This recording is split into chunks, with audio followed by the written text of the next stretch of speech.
Be honest, how many times have you said, "I'll start tomorrow," then tomorrow becomes next week becomes the night before the exam, and then something unbelievable happens. The same person who couldn't study for 15 minutes suddenly studies for 8 hours straight. No scrolling, no YouTube, no Instagram, no distractions. So where was this version of you for the last 2 weeks? Did your brain suddenly become smarter? Did motivation magically appear overnight?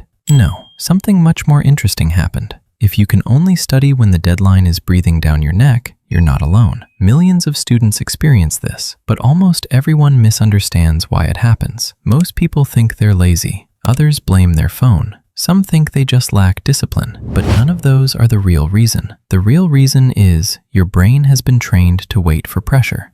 Think about your last exam. You promised yourself, "This time I'll start early." The first few days, you actually meant it. Then one lecture became, "I'll watch it later." One missed day became three became a week. And every time you looked at the syllabus, you told yourself, "Relax, there's still plenty of time." Until suddenly, it's 11:30 at night. Your exam is tomorrow. Now you're making coffee, playing lo-fi music, throwing your phone across the room, and solving questions like your life depends on it. Somehow, you finish most of the syllabus. You survive the exam. Maybe you even get decent marks. And that's exactly where the problem begins. Because while you were busy celebrating, your brain was busy learning. The fire alarm effect. Think of your brain like a fire alarm. When there's just a little smoke, it stays quiet. No panic, no urgency, no reason to react. But when the whole room catches fire, it screams. That's exactly how your brain treats exams. 3 weeks before the exam, it sees a little smoke. We've got time. One night before the exam,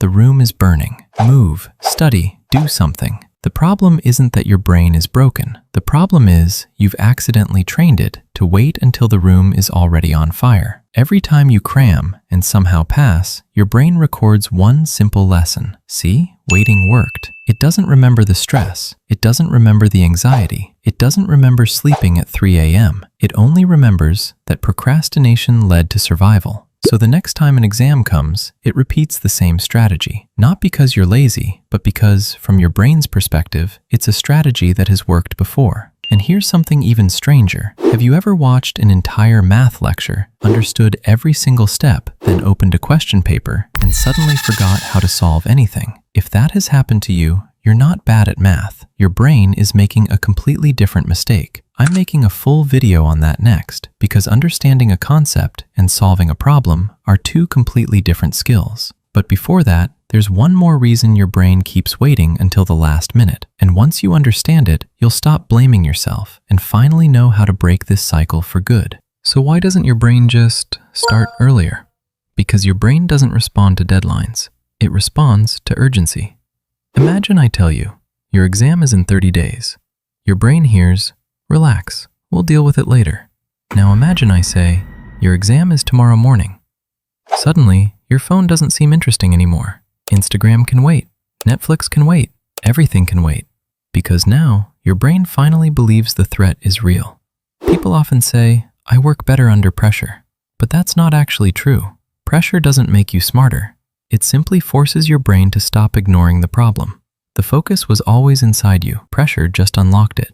The real solution. So if pressure creates urgency, how do you create urgency without waiting until the last night? Simple. Stop giving your brain one giant deadline. Your brain can't emotionally connect with, "I'll finish the syllabus this month." It's too far away, too vague. Instead, shrink the battlefield. Don't say, "I'll study chemistry today." Say, "For the next 25 minutes, I'm solving only 5 questions." Not the whole chapter, not the whole subject, just 5 questions. When you finish them, your brain gets a reward, and something amazing happens. The fire alarm doesn't need to go off anymore, because you've started teaching your brain that action comes before panic, not after it. The shift. Here's the truth. You don't have a motivation problem. You don't even have a discipline problem. You have a timing problem. You've trained yourself to start only when panic arrives. But habits aren't permanent. The same brain that learned this habit can learn a better one small deadline at a time. Think back to the beginning of this video. The student who couldn't study for 15 minutes, but somehow studied for 8 hours the night before the exam. That wasn't a different person. That was you. The focused version of you has always existed. Pressure didn't create it, it simply forced it to show up.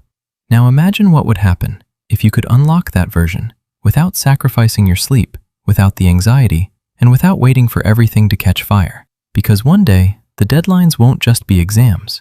There'll be job interviews, career opportunities, and responsibilities that don't give second chances. If panic is the only thing that makes you act, life will always feel like a race against the clock. But if you learn to act before the fire starts, you stop surviving and start staying in control. So the next time you catch yourself saying, "I'll start tomorrow," ask yourself one question. Am I waiting for the deadline, or am I waiting for the fire alarm? Because the moment you stop waiting for the alarm is the moment you finally take back control. And if you've ever thought, "I understand every concept, but somehow I still can't solve the questions," that's exactly what we're covering in the next video. Because understanding something and applying it under exam conditions are two completely different skills. If you don't want to miss that, you can watch the video popping in the screen. And if you like my content, you can subscribe. Let's grow together.